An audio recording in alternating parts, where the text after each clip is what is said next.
पार्वती के साथ। कोर लगावे हरी हरी मेहंदी, कोर लगावे हरी हरी मेहंदी, कोर लगावे भांगे रामा, कोर लगावे भांगे रामा। भोला भोला बास करे काशी माँ, गौरा पार्वती के साथ। भोला बास करे काशी माँ, गौरा पार्वती के साथ।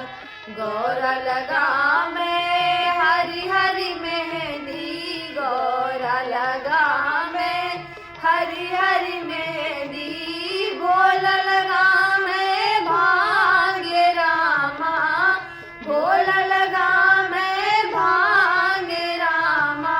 भोला भोला बास करे काशी माँ, गौरा पार्वती के साथ। भोला बास करे काशी माँ, गौरा पार्वती के साथ।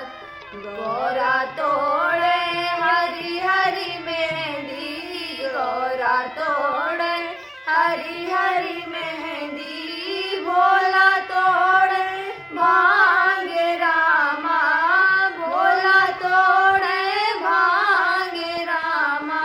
भोला भोला वास करे काशी माँ, गौरा पार्वती के साथ। भोला वास करे काशी माँ, गौरा पार्वती के साथ।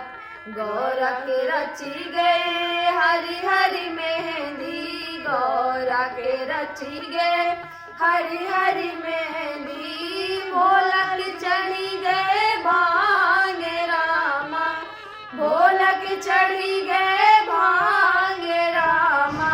भोला भोला वास करे काशी माँ, गौरा पार्वती के साथ।